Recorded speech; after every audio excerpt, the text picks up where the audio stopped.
Got it. Right, folks, how you doing? And welcome to Bobster's Pod Blast again with yet another fantastic guest, the one and only Andrea Gordon. And thanks for coming along, Andrea.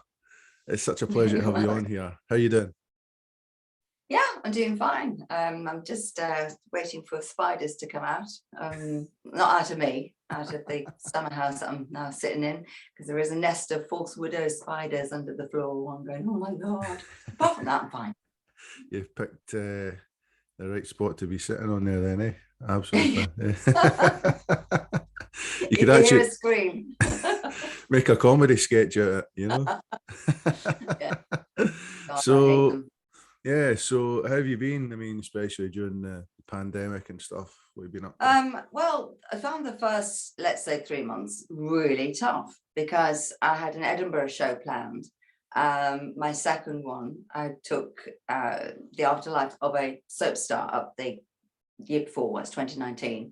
And then I had Come Sit on the Couch with Me, which was for last year. So this time I was going to do the whole run. And I sort of learned by, let's say, lots of ill-advised steps the year before what not to do, though it was brilliant. I had a great time there. And I got places to stay because I'd made, nice friends up there. People were really welcoming. And it's just a cool festival. It's just the place to be if you're creative. So that went overnight. And then the acting thing obviously went as well. And presenting went out the window. So it was all a bit shite, really. And I'm one of these people that don't learn quick enough. I wish I did. People would just go, oh, that's a bit rubbish. So let's move on to something else. Let's try and do it another way. And the other way, of course, was Zoom. And I'm a real technophobe. So I just went, oh, couldn't do that, So that was something I just left on the back burner. And then, of course, everything came through Zoom and I had to learn to do it. And then I started to think to myself, well, you can meet many more people and you could connect to many more people through film. And although it's great for a performer to be live, and it is, there's nothing like it at Edinburgh, I can do a lot of stuff through Zoom and perhaps then get an audience that way and they'll come and see me because they might know who I am, at Edinburgh when I do it next year. So that's what I'm now doing. A bit late, I know. It's like stubborn. So did you enjoy coming to Edinburgh? It's a beautiful city, isn't it? It's what? It's a beautiful city. Oh my God. It is absolutely, it is, Bobby, a Bobby Dazzler of a city. It's just one of those things that it's so self-contained. You can walk around it for a start, you can see it all. You don't get lost in it like you do in London. But it's also something of, there is a kind of mythicalness, if that's a word, probably not, about it. There's a lot of magic. I suppose the castle, really, because it's there overlooking everything. People are lovely, the food is fantastic. And, why else would it not be one of the centres or one of the biggest centres of the world for creativity if it hadn't got something about it? I loved it. Yeah, I was really miffed about not going. But yeah, I love it. And the funny thing is, when the Edinburgh Festival's on, and it's like when it's in full flow, and you could be walking down the street and you can walk past people and you think, oh, there's such and such, people that you'd see on the TV or film. And, you've been doing obviously comedy in the festival, and you were doing your one-woman show. It was like the affair of a soap star. It was just what you said about that, Bobby. But just how it rains in talking about famous people that you can meet up there. You know how it can rain up there. There's no other kind of rain, is there? It's just sort of, it comes down in a big sheet. And I was walking along the main drag, Princess Street. And that's one. And there was the most wonderful, beautiful pair of calves in these really high-heeled red shoes in front of me in the rain. And I thought, who the hell is walking in the rain in these heels? I'm doing very well. I looked up and it was Eddie Izzard. And I'm going, oh my God. Also, now bigger hero to be able to do that, So did you go and talk to him? No, he was rushing up into his hotel. I think it's the major hotel there. And I was behind him. I did actually do a bit thing, though. I did actually follow him to the hotel. And then I was going to the hotel, so no, I'm not going to sit there going, hello, I really like you. No, because he's obviously getting a bit wet. He probably would anyway, have been. He probably would have been the same if he saw you. He'd probably like, oh, that's a girl. Yeah, I tend not to be recognised though from the parts I play, which is another thing, which I'm quite glad about. But yes, to answer your question about the art of life of the soap star. Well, it was because I played Bren. Look at the segue. I didn't much look, or I suppose I'm not that much like Bren. But there is an aspect of me, the alcoholic. But I joke. She was a functioning alcoholic when I first auditioned for her up at Elstree. But when you get those, I mean, you know this to do an actor, when you get these scripts and there's something about it and you go, this is mine. I know that this is mine. Do you know what I mean? You get that tingle. And it was the same with Bren. And I just thought, right, okay, prepare the scenes. It wasn't a big sort of deal as in, nervous. I thought, prepare the scenes, do what you want with them. And as long as I hit the bullet points that I want to do, that I feel that I can do the best Bren with, then that's what I need to do. So I went up to Elstree and I took my mum with me. I don't know why I did this, but I took my mum with me. I think she wanted to go shopping or she wanted to ride or something. But that took any nerves off, because I don't know whether you've ever ridden with your mum, but she's like whittering on you, missing turnings, you go too far. And so the audition really was something which I just thought, if I can cope with her, I can cope with anything. So I went in and I think there's another 2 people there, which is unusual because normally the waiting room is full of 5 or 6 people. And I just went in and did it.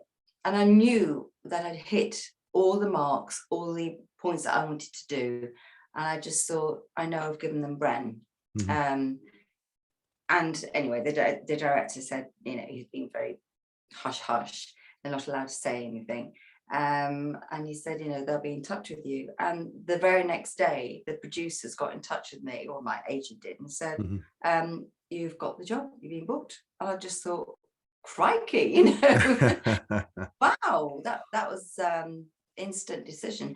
But then they're lovely, the producers. I mean, Peter Lloyd and Mike Hobson, they're just wonderful. And when I did finally want to leave, because it was, the Barg said when I went to Elstree that she was this functioning alcoholic, as I said, as she got worse and worse and worse. Like we went into drugs, we went into alcohol big time, we went into like a bit of prostitution, and it's all that kind of thing. And it's again, I will be made down, which is great. It's the only time in my life when I can sit there and go, I will have another vodka at the bar because tomorrow I have to look like hell. So hey. And these were like sort of lumps of lard in my hair and all my parkwood dog shit, and dirt, and literally it was dirt under the fingernails. But I wanted to just get her better and do something different with her, particularly since we're talking about BBC here. It is public license fees, and I just thought, well, how many people are at home because they might have a problem with alcohol or whatever it is. And why not show them that people can get better and how they get better? And I'm afraid that didn't go down quite as well as I wanted it to. So in the end, we compromised, and I said, well, I remember saying this, I went, why don't you get her better and then kill her off? And Peter went, oh. I was going, cool, well done. But it was the best thing ever because it was a fantastic storyline. It was up for an award, and the episode was up for an award where she died as well. And I think it had a lot of impact because then people started to, I used to get huge amounts of hate mail, but from that people started to empathize and think, well, look, this is a human being. This is probably 6 degrees of, away from what we could be if we weren't lucky in life. So from both an actor's point of view and I think from from a moral point of view, it worked out very well. Good stuff. Well, the thing is, I mean, you played Bren for about 4 years, didn't you? And I mean, obviously, Doctors, it's a very popular soap. Yeah. And I mean, there's quite a lot of like well-knowns that are on it. I mean, Diane Keane, is she still on it? No, she's not. No, and she wasn't on when I was on, but yeah, she was on for a long time. I think it started in 2000, so 21 years, nearly 22. And they did do before the old, lockdown. They did do every single day. And I must say that I've been on a couple of other soaps, and there's no hierarchy on Doctors because there can't be. You have to work fast and furious. You have to get a script, or get 3 or 4 scripts, and sometimes you're shooting them. I mean, you know this from film, but sometimes you're shooting a scene with someone you're going to meet in 2 weeks' time, and you're already kissing. Well, not with Brett because you never kissed anyone, but you are meeting someone that you're already supposed to have known, or you meet them rather in 2 weeks' time. But now you are intimate with them. So there's all that mix up going on there. The production company run it like some kind of army plan. They have all these like colors and charts and everything all over, and you have a number, which at first I was thinking, a number, darling, do you not know who I am?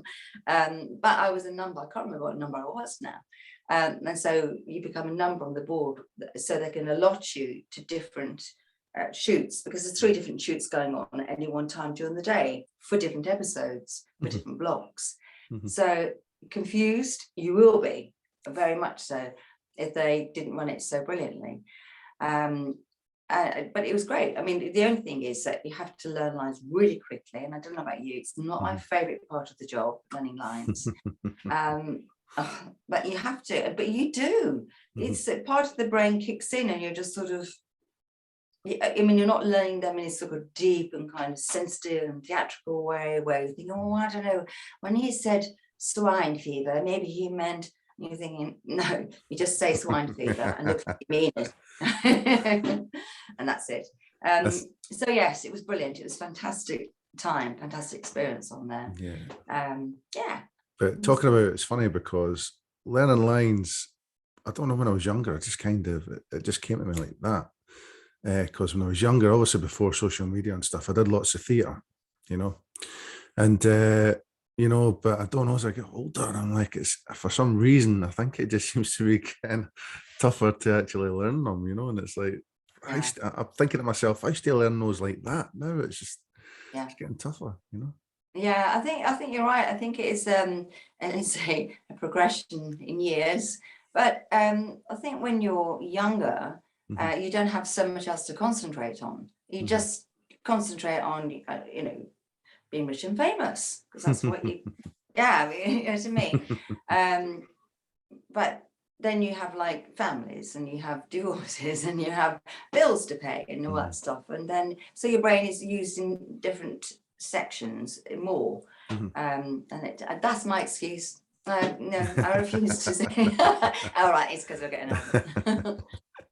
Right, talking of like Bren, I mean, when she eventually got killed off, I mean, how did that feel for you? I mean, did you feel it was like part of you died itself, or was it sad to see her go? The sadness was that I was going to miss the company, because you become like a sort of family, the company, and the regular work. But I think playing it, I'm just trying to remember. All I can remember back from that time is lying on they used to use it's not quite an air hanger, but it's in a sort of on an industrial estate where I'm sorry, doctor, I'm giving away all the secrets. I'm not going to say where, but in Birmingham somewhere. And they use it for both the police station and the cells and everything, and for the hospital, which is convenient, and for the morgue as well, which is doubly convenient. So I can remember lying on the floor, and it was absolutely freezing. And it was about April or May that we shot this, because they shoot 3 months in advance. And I was, so you've got a corpse going, and they're going, no, you don't look dead. Your eyes are fluttering. It's not dead. As I realized I could not play dead. So they had to put like quilts and anoraks and things, and their parkas, wardrobe and makeup underneath me. And then when they were about to go, they'd whip them out and shoot from there. They knew they had about 30 seconds before I was going, again. It's freezing, absolutely freezing. So that's all I can remember that really. I do remember going the last day to shoot that scene from the hotel, and looking in the mirror and going, this has been my little comfort, room, because I used to have the same room, or try to, and it was like goodbye, and that was sad. That was sad. But going back to Birmingham, that's where I'm from. So that was weird. That was very weird. Just seeing everything changing and seeing that they put an egg box there made of metal, which I don't know. I don't know what an egg box made of metal is there for. I don't know what that is to do with the boring centre. Never known what the connection is there. Balls and eggs. Bulls and eggs. Bulls and eggs. Yeah.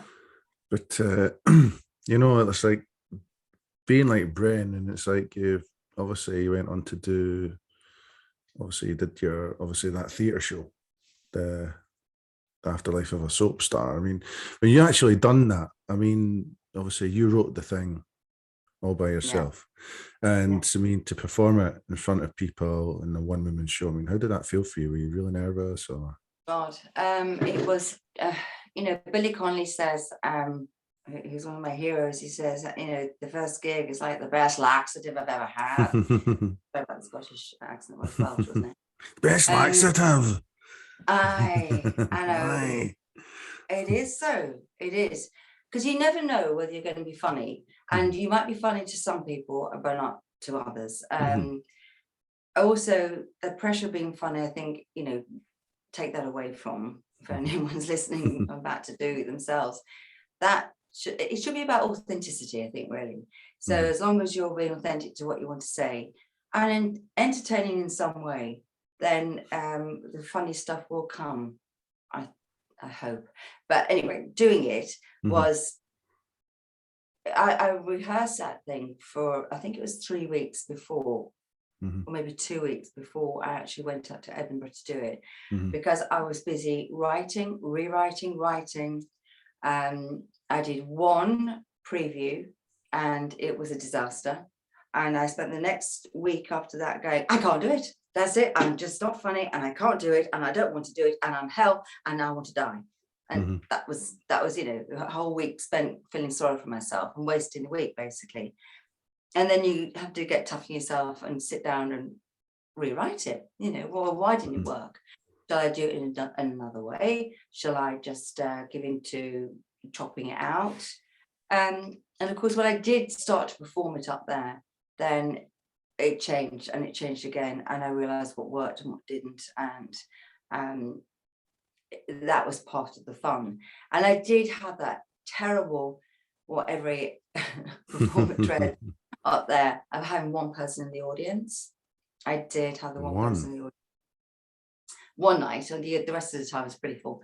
But it was a Sunday and he came and I thought, my show was on at 2:00 and I thought, I'm going to do this. Sorry, Andrew, what was the name of the venue that you performed in? Didn't remember asking. It was the Cuckoo's Nest, and they're not doing it anymore for obvious reasons. I think they didn't run it that well. Did I say that? But it was Sophie's South Side that I was going to do last year, and we'll be doing next year.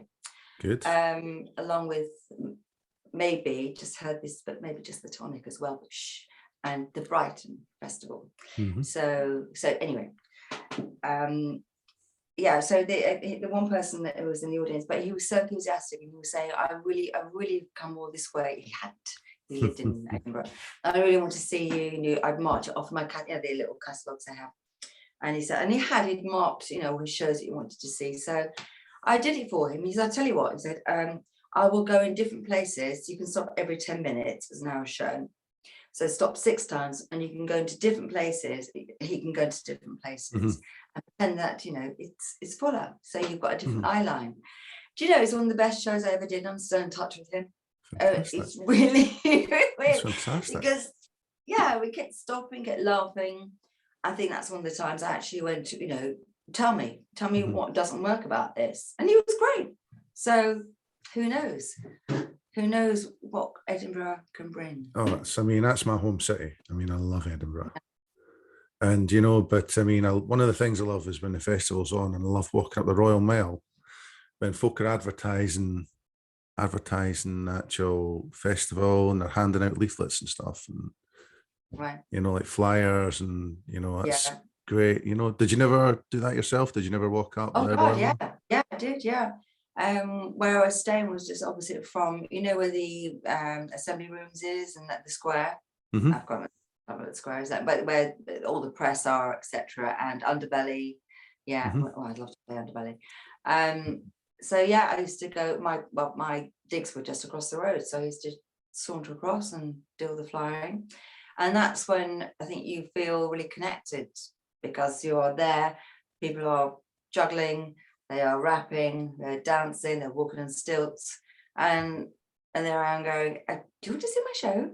It's about you know, and yet most people are going, yeah, I'll take a flyer. And I think about a quarter of the people I met like that, cold calling as it were, came to see the show, and that was lovely. But this year, just gone, which I missed, unfortunately, they gave us 7 weeks notice, and I thought, all the marketing that's got to happen, it really wasn't enough time to get it together. But a friend of mine went, and he said there were full houses every night because people were so desperate to get back to seeing live stuff. That's really heartening. Did you go? I didn't go to anything. No, I was just like kind of just kept myself busy. I'm actually writing a book as well, so it's like I'm, as you said, I'm keeping myself busy as always. Wow. You know, but I mean, I knew there wasn't going to be many shows. Normally, what I do is I normally look online. I normally see who's going to be here, and I like to go to different shows. One of the best shows I've ever been to, and I never thought I'd like it, was I went to see Al Murray. Oh, right. And it was like his landlord thing that he does, and it was absolutely fantastic. It was really, really funny. And obviously, it was a couple of years ago. Well, Cleo Rocca, she's a friend of mine. I went to see her. She was up here. She's like got this her own tequila, and she was like advertising her own tequila. Yeah, it's called Aqua Riva. Oh my And God. it's her own tequila, and she came up, and it was great. And I just got absolutely drunk with her, and you know, it was brilliant. But it's great. And I mean, I met other people. I mean, obviously I met people like Giles Brandreth. I've met Jeffrey Holland, who used to be in Heidi High, and his wife Judy Buxton, and my friend who's a comedian as well, who's been doing the Edinburgh Festival for years, Rialina. She's been on Mock the Week and Have I Got News for You. She's doing really well for herself. So I've been going to see these people, but I just love the Edinburgh Festival. And just, even if you're walking, everywhere you go, a venue, they've all got a bar, which is a good thing, you know. And you just walk into the bar for a couple of beers, and then they'll have a list of all the things which are on, and you think, all right, okay, this show's on at that time, I'll go to that show. By the time you get tickets to go and see the show, you're half drunk, eh? So That's right. We drown. I learned about, because I like my whiskies. My great grandfather was Scot, but so I blame him. But I learned about Smokehead up there. Smokehead whiskey, yeah, that's a nice whiskey. Yes, rather good. And the thing is, I mean, I love my whiskies. I mean, because I've got loads of whiskies. My favourite whiskey is a whiskey called Bunnahabhain 12. Oh. And it's a beautiful, beautiful whiskey. If I like whiskey when it's, the worst thing you can do with whiskey is stick it in the fridge. Never stick whiskey in the fridge, because a lot of people do that. I don't do that. I do the next heinous crime thing. I put ice in it. No, that's. I know. Lefroy is my favourite. Sacrilege. doing that. That's absolutely sacrilege. No, don't ever stick ice. But you know, they say that that's the American way of having whiskey. They stick ice in I it. don't You know, know. it just breaks down the flavors for me. Mm-hmm. It does. Mhm. But the thing is, what you're better doing Get is off. see when Where's the hook? see when you're getting a glass of whiskey. You know when you get a small glass and it's got like whiskey in it, and get your hand like that. Put the whiskey in your hand like that, and Yeah. you know, and then the warmth of your hand goes through the glass, and then just swivel it around like that, and it makes the whiskey warmer a bit, and it's really nice. That's got told that years ago, but I just stopped in Okay, the so bar. I it makes just you warm. apparently it warms up the whiskey. Apparently, you know, but I do it every time. I just do it, and it's a habit now. Anyway, I just get the little, you know, unless it's a big glass that I can't fit in my hand, I just drink a big whiskey anyway. Bowl Right. with a straw. Oh, yeah. Well, so right, going back to young Andrea, did you always want to be an actor? No, I wanted to be a lawyer or a vet. And my school was pretty good in one or two things, but not very many. It was a comprehensive school. Oh, God, something just one of the bottles. I thought this place was haunted before it came on air, didn't I? It suddenly went like, weird.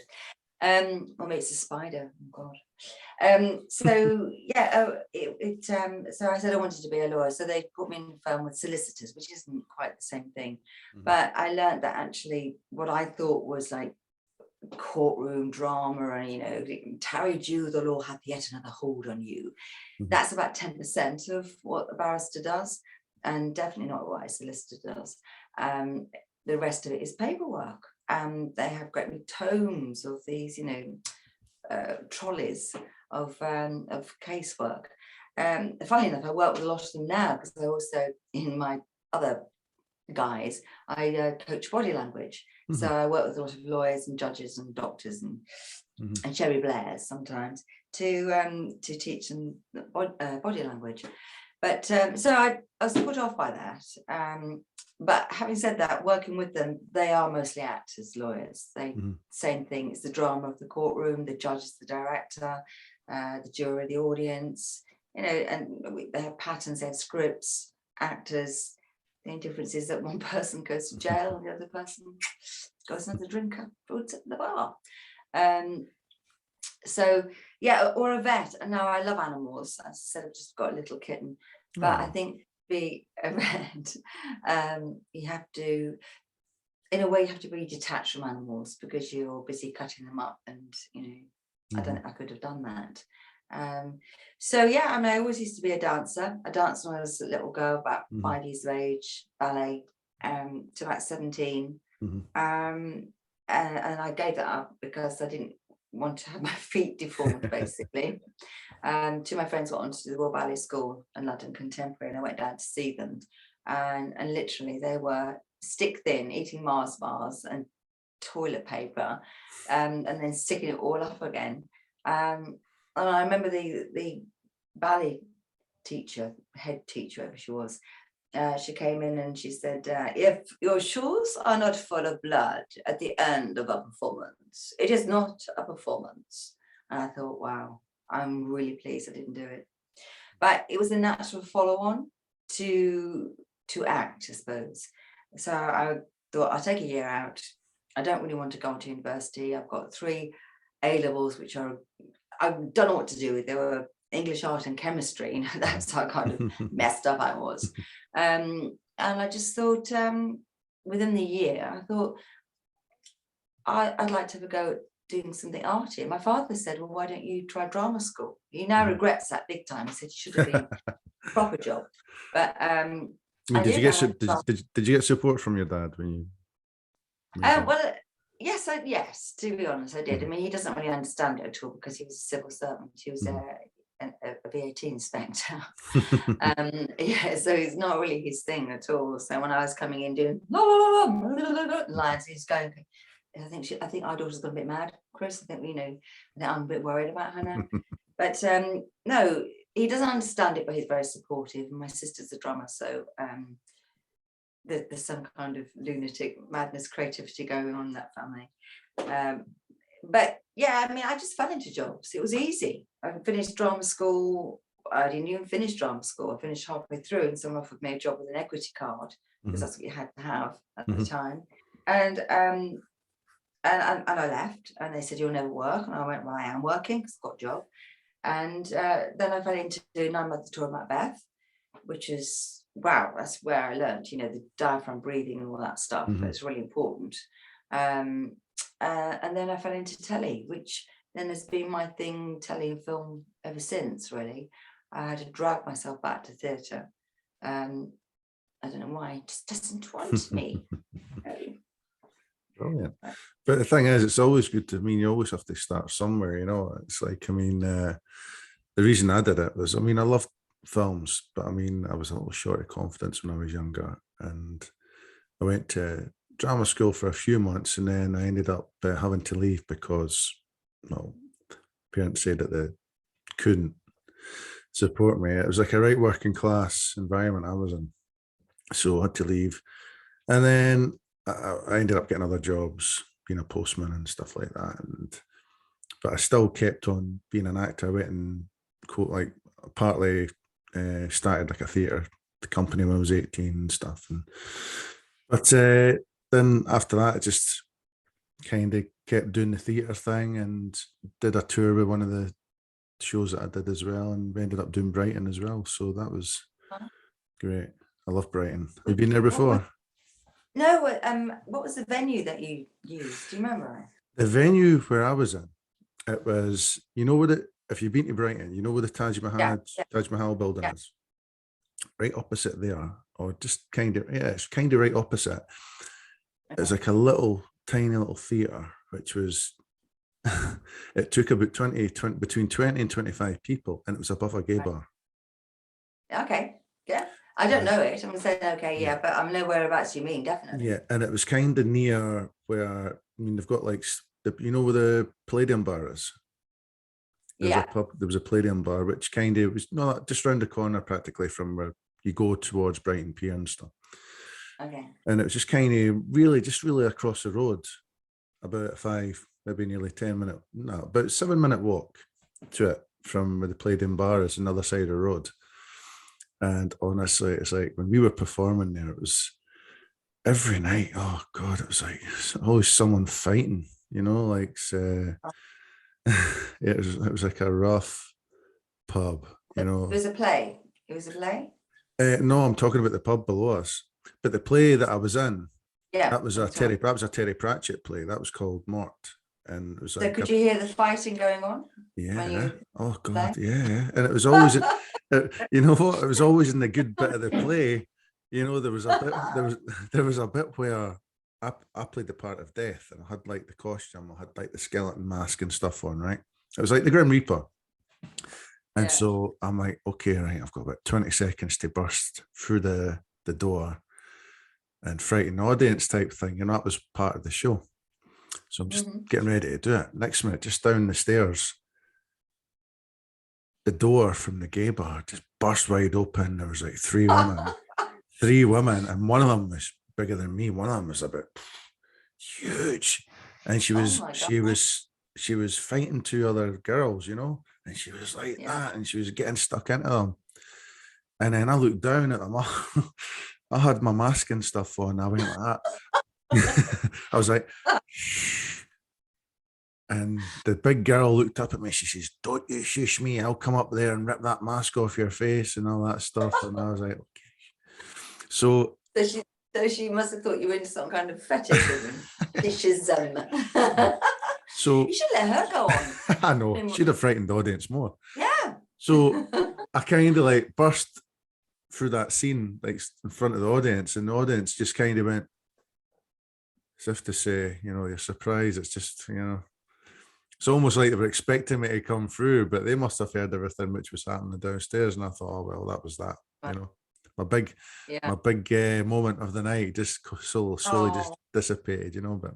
Your perfect moment. It's funny though, because when you can incorporate those things into, a play is a bit more restricted because you're quite rigid in what you can and can't do. But if you can, like with comedy, particularly if something happens live on the night and it's not scheduled, which always happens, it's really good to be able to incorporate it, because you get brownie points for that. Yeah.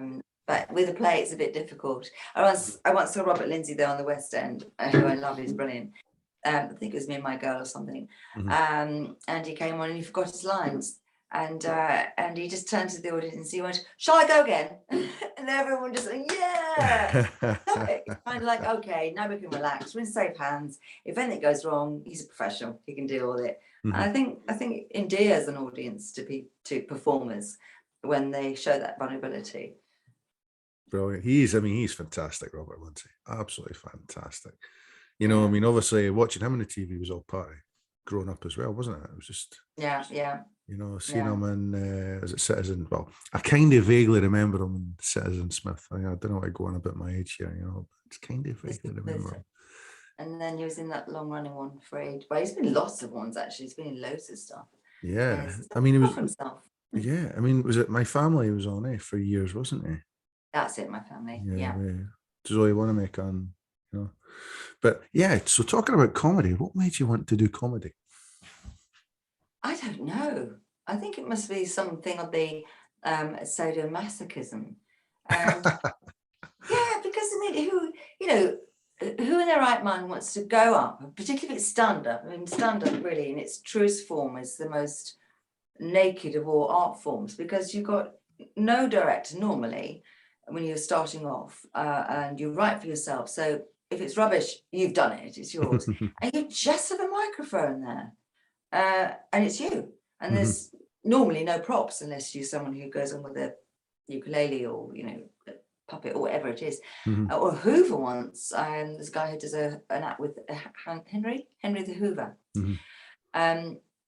But yeah, I think it was because I got to a certain age and they weren't writing the stuff that I wanted to say. Because by the time I hit my 40s, I was kind of going, I really want to say things now about society, about how I think things are. And there isn't a vehicle, I'll speak clearly in a moment. There isn't a vehicle for that in the parts that have been offered. So it came out of a need to connect with what I was really thinking and feeling. And it also came out of my writing, because I write quite a lot. But I never thought I'd do it. And then I was sitting at I think it was a showcase for some comedy school, because they do teach comedy. And the guy next to me was saying, "You should try this. You should do it. You should do the course." And I went, "No." And, but it kind of sort of the monkey on the shoulder.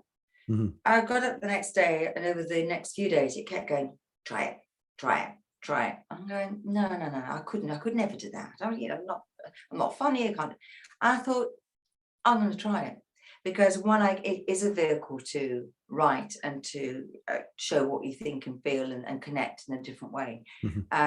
And also it's part of the performing arts, what could go wrong? I thought, that's fine.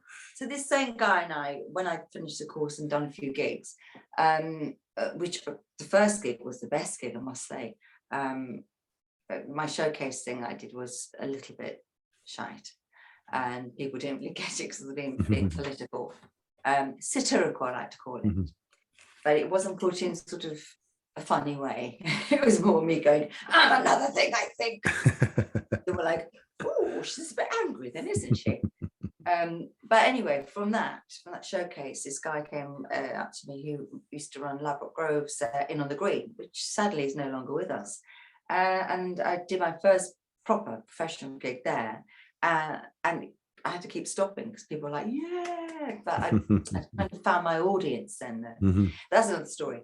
So, but after a few months of gigging, I thought, I don't want to keep going up and down the country. It's all well doing Northampton or Manchester, but then I'm a woman by myself and I've got to get back. So me and the guy who had met at the comedy showcase, whose fault it was that I did the whole course, we set up a club together, a venue, and that's how I became an MC and producer of comedy. Very good. And it was like, I went for overnight. It was just sort of one of the best and worst things I've ever done, because filling a venue, marketing a venue, and then learning all the things about being an MC, writing all the material because I like to be topical. So there I was sort of writing stuff the night before, going, oh my God, and now I've got to learn it. Oh no, where's the jokes? Where's the rule of three? Where's the escalation? No, it kept me on my toes for about a year. And it was brilliant for that year. And then the second year we moved to a much bigger venue in Hammersmith, and it was 200 capacity. And I just thought after 6 months, no. And I got doctors at the same time. So that was my brief MC producer. But, you know, I'm thinking about doing that again, because it was great. And picking people who were, you know, stunned like Andy Osho, Hal Crittenden, Patrick Monahan, they're going, wow, these people, and I'm standing on the same stage as him. I'm not as funny as him, but hey, I'm, you know, learning. But you do learn. You see them doing their stuff, and they make it so easy, and then you break it down, and then you obviously make it your own. And that's the only way to learn. And then you go and try it out. It just seems interesting, because I mean, that's one thing I can't do, is get up on the stage. And I could maybe tell a couple of stories, but no jokes. Honestly, I'm the worst joke teller. I'm terrible. Bobby. I'd like to put a challenge to you in 2022. Oh,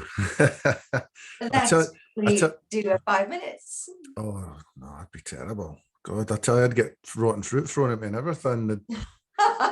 Seriously, I would get stuff thrown at me, if rotten cabbages and stuff, if I was on. Honestly, I tell you, who would have been brilliant. And when I say would have been, I'm not putting him in the past tense, but see, my dad, he's one of these guys who could tell stories and they're hilarious. You know, he's an old he used to work in the docks years ago, you know, in Leith docks, and he was a docker for nearly 50 years. And honestly, some of the stories he told you about some of the guys he worked with, was hilarious. He was a bit of a prankster, my dad, years ago. Some of the stuff he used to do was unbelievable, you know. He used to prank his boss and everything. You know, his boss was a little bit like, kind of similar to like Steptoe. And I saw like pictures of him, you know, like the old Steptoe. And my dad would do stuff my dad would do stuff with him, like he'd put like a pair of dummies' legs under his car, and he'd maybe, you know, when he was walking to his car, maybe think he'd run someone over, you know, and that's the type of thing my dad, he was a bit of a nutter, you know. But my dad, he would have been excellent at doing stuff like that. But oh God, get me on the stage and do an act, not a problem. But to actually be a comedian, oh no. Well, it is an act though, because I mean, you know, first you learn your 5 minutes and you make it tight, it's scripted, and then you learn your next 5 minutes, and then after that the other 5, and then you've got 20 minutes, and it's so tight and tried and tested. So it is an act. But then, unless you're Billy Connolly, who goes on and he never writes anything down, just blooming genius. But mostly it is scripted, and obviously it changes from night to night, because there are some audiences which you think, nah, this is not going to go down very well, and you can obviously make it customized, because if you're in Brighton, then you say something about Brighton, and if you're in Manchester, you talk about things that are Mancunian. So, you know, in that it will change a lot, but it's still an act. It's still something that you have learned, you know, not so very different. Not so very different, Bobby. I think I had Twitter followers out there, and people are listening to this. Hopefully they are, and they go, let's have a vote. Bobby just comedy. 5 minutes.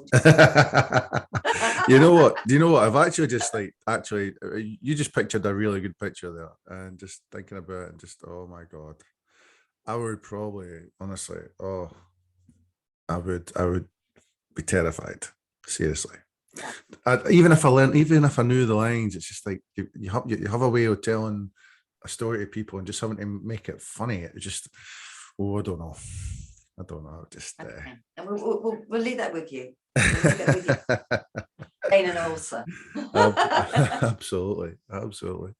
But you know, it's like, I mean, you've done like comedy, you've obviously acted, and you know, you're a good actress as well, by the way, I have to say.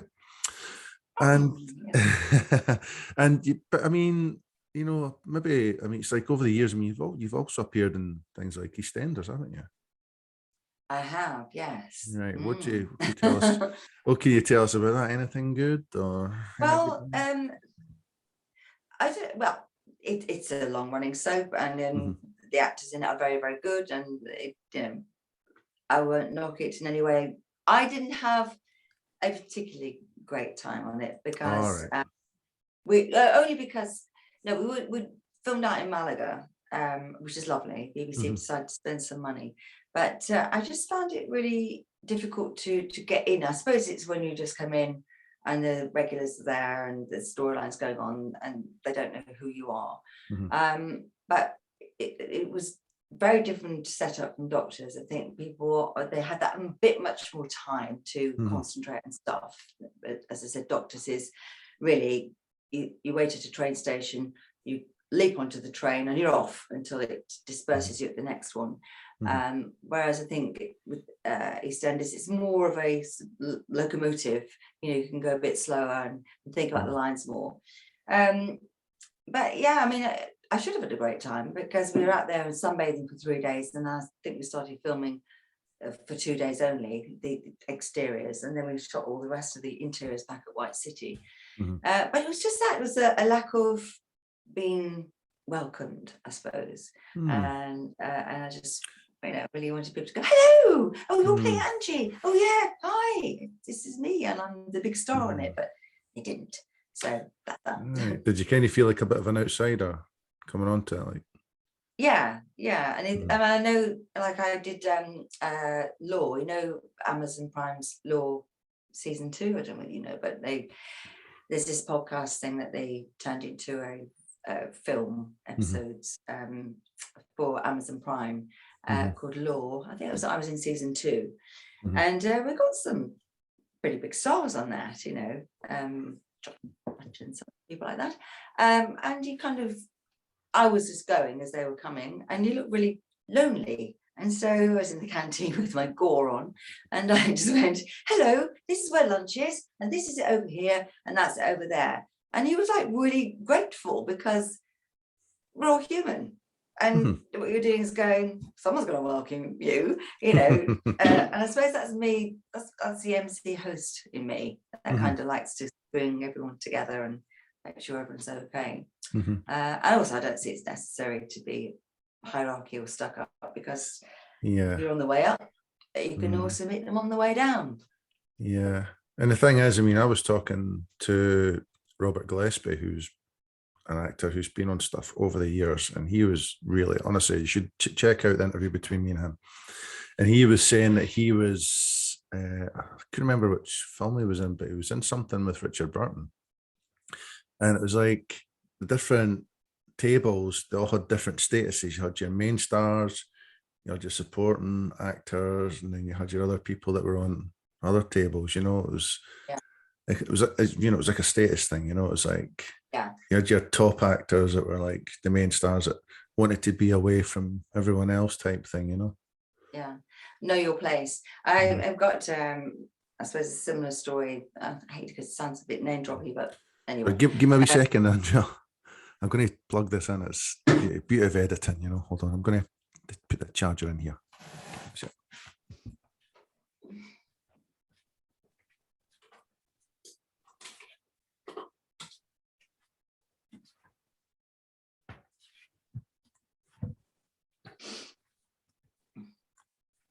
hmm? that's better. Have I waffled on too long? Yeah, no. I thought, no, well, I kind of realized this morning that I forgot to, I didn't forget to charge the actual laptop, but Oh, right. there So wasn't yes, I any. forgot to press record and say, Oh, no, what? no, no, no, no. Oh, that's still recording. That's fine. I'll just edit the wee bit out where I'm plugging in Oh, you should the, have the told me it charger. was still recording. I could have entertained the folks instead of drinking water. So I worked with when I was very young. Worked with Omar Sharif, Mhm. and who is, I think, was the last of the great Hollywood superstars. And it was like you're saying, you know, we were working out in Sevilla, and there was this huge Gothic sort of hotel that he and other stars were staying at. And then there was us, which is a lovely hotel. It was a more modern hotel, but it certainly wasn't this big sort of 5-star one. But we were night shooting, and I'd taken his eye, as Omar can do. And I must say, that man, the stories he told me about how he became an actor, he showed such true grit, spoke 8 languages, fabulous actor. Oh my God. Most of the crew were Londoners or Brits. And they were still at that time, because they could call him things like Cairo, you know, in a jokey kind of quasi joking. And it's sort of like, oh, Cairo, come over here. The man stood it. And they were trying to fix lights and things. And then he'd say, excuse me, is the shot you wanting this? In which case, put that light there, put the hair light there, and use the focus on the camera there. And they go, oh, all right. And he knew so much about the camera, about the screen. In fact, I learned all my stuff, I think, from him. He was amazing. But unfortunately, a bit of a gambler. So he'd spend all his time in the hotel gambling, and we were on night shoots. So we slept during the daytime, and then we'd wake up about the same time, but obviously not together. And so he'd phone me and say, what are you doing? And I'd say, well, I'm going to go out for a walk. Oh, I can't, he'd say. I thought he was sort of, oh, I can't, with the head press. And I was thinking, I was about 21. I went, get over yourself. Come out now for a walk. Come on, it's a nice day. So you need some fresh air. Need some exercise, need some vitamin D. So eventually I got this poor man to go out into the middle of Seville. I think it was about 1:30. And we had something to eat. And then we walked through Seville. And I say walk through, we tried to walk a few paces, and there'd be cars going in front of us. Omar Sharif, Omar Sharif. And there'd be other people running up to him. Oh, sign autographs, sign autographs. And, you know, he stopped every single person, spoke to them, and signed autographs.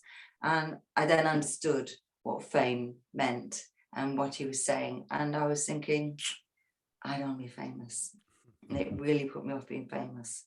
But what a terrific man.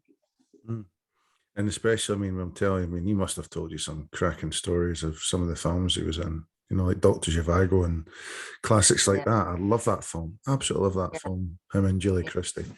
But, you know, it's like, obviously, I watched a film with him. It was called The 13th Warrior. Have you saw that? Oh, right. And it was I saw a film called The 13th Warrior where he's in it with Antonio Banderas, and Antonio Banderas he gets involved with these like Vikings and all these. It's like it was a mixture of Vikings and Scottish guys with kilts and stuff, and have to get rid of. Seriously, you have to watch it. There's a few Scottish actors. Tony Curran's in it, Clive Russell's in it. You know, all these top Scottish actors, and oh my God, okay, it's a fantastic film. I love it. It's how long ago was that? When was that out? Well, that was in 1997, I think it was. Right. But what happens is it's like they've got to kill these like people that are like cannibals, and it's a really, really good film, but really bloody. But Omar Sharif's in it, and he's absolutely fantastic in it. So if you ever get the chance to watch The 13th Warrior with Antonio Banderas, well, Antonio Banderas, he's the star of the film, obviously. But check it out if you've never seen it. It's a fantastic. For 3 good reasons. Well, 4. I mean, if they're wearing kilts, I'm going to see whether it's true. Exactly. But yeah. So like one of the things that I'm going to kind of think on here is I mean, when you wanted to act, I mean, was there a particular actor or actress that you maybe inspired you to kind of want to be an actor? I think well, I was very inspired by Kate Bush when I was a little kid. I just liked her dramatization of things. And so I think I always leaned towards that kind of high drama, which is weird because now I've come sort of opposite, really, wanting to do comedy. But I think my acting, I suppose it wasn't acting hero, as in one or two. Mhm. It was the films and TV things that were being made at the time. Mhm. I mean, I grew up on, well, I was going to say not the 9 o'clock news, but that's a comedy. But I Mhm. grew up with those kind of All Creatures Great and Small, for example. Oh, that's a great show, eh? Yeah, and the new one I think is just as good. It's really, really good. But you know, great. What Mhm. was then BBC work Mhm. and great period work, of which I've done quite a bit of as well. Mhm. And Paul Dark, that was another one Mhm. with Demelza. So it was just the quality of the work that was done that really Mhm. inspired me. I think obviously films as well. Mhm. I used to love films like Fabulous Baker Boys and all those. Yeah, that's a great But film. oh yeah, amazing on so many levels. And Tootsie, oh no, Tootsie is my go-to. It's my go-to film. It works on so many levels. On the God. acting level, for sure. On the men knowing about women level, absolutely. And just on the comedy level as well. I mean, they've all Mhm. got such comic time. It's brilliant. Yeah. So yes, it was more the fact that I really liked film and TV. I really like that good quality stuff where you really are absorbed into it. It's like Mhm. when I go and watch a film at cinema, I prefer to go and watch it in the afternoon because I get really involved in it in an Mhm. afternoon, because normally there's only me and maybe 2 other people there. Mhm. So you can really get absorbed into what's going on. Whereas, you know, there's people eating popcorn and smelly hot dogs and things and farting around you at night. Brilliant. You know, do you know what? It's been a while since I've been at the cinema. Do you know that? I can't remember the last Yeah. thing I actually saw. No, me. It's been about 18 months. I wonder why.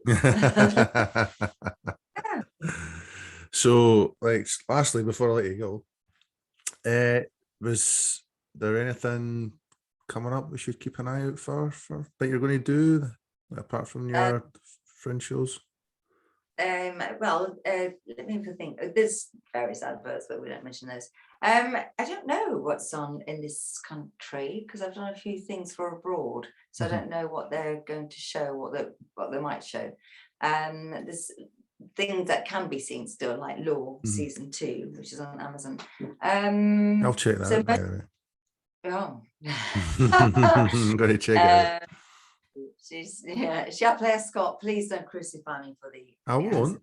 I won't. But she was Listen. a real character. She was a real character. She was the Mhm. first that Burke and Hare killed. You know, the guys that got all the organs, sort of all the organs. Yeah. Burke and Hare. Burke and They were Hare. Scottish. Well, see, Burke and Hare actually played Burke in the Did theatre you? play. Yeah, in the theatre play Oh, called The Anatomist, which was obviously Burke and Hare. They were actually, I wow. mean, obviously Irish navvies that came to Edinburgh, and obviously they helped build the big canal there, but also they helped like this guest house, and they were working this guest, but also did grave robbing, and then ended up killing the people in the guest house for fresher bodies for the Yeah. anatomist guy, you know. So yeah, but yeah, I played Burke. It was great fun playing an Irish. I'm just looking.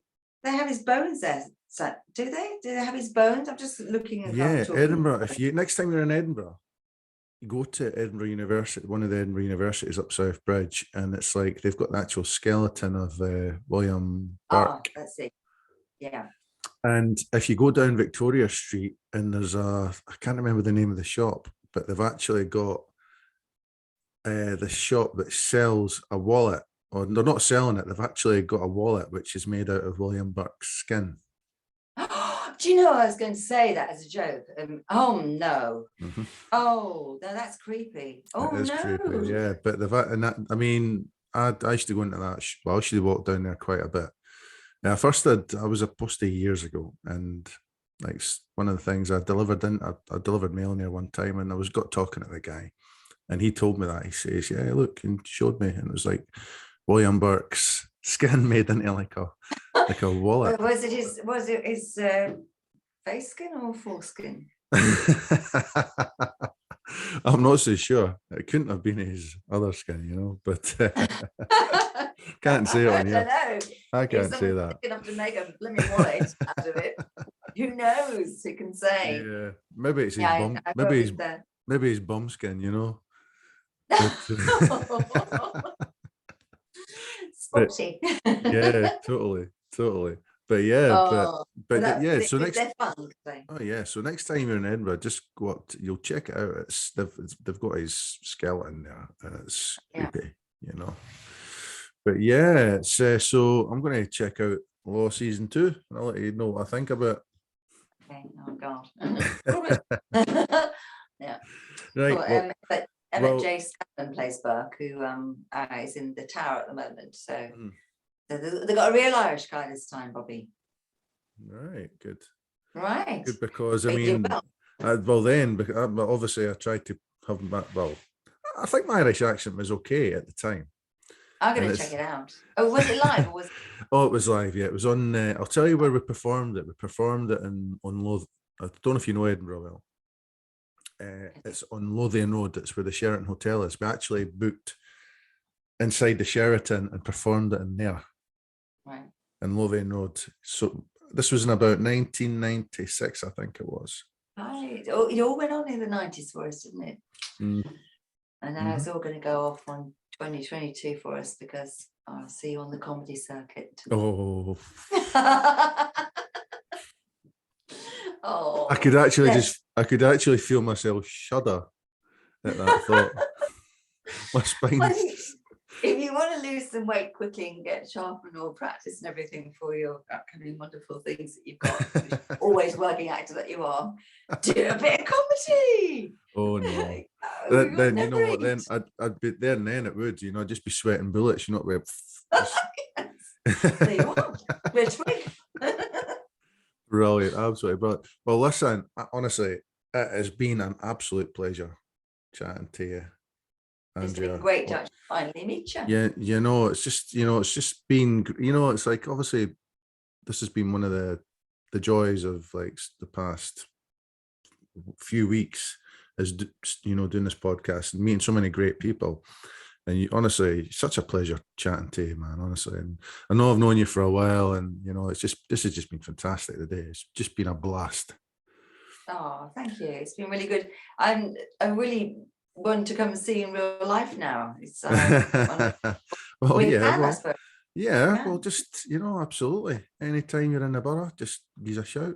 Not a problem. Yeah. But it's just been an absolute pleasure chatting to you, and talented lass like yourself, and a lovely person as well. So it's just been fantastic. Honestly, Andrea, thanks so much for coming on. You're very welcome, and you're not so bad yourself. And listen, I hope those spiders haven't hatched yet. Well, listen, Andrea, thanks so much for coming on. And as I said, I will be checking out Law season 2, and I'll tell you what I think. Cool. Okay, my darling. Listen, speak to you soon. Okay. Cheers, you. Yeah. Bye for now. Bye bye.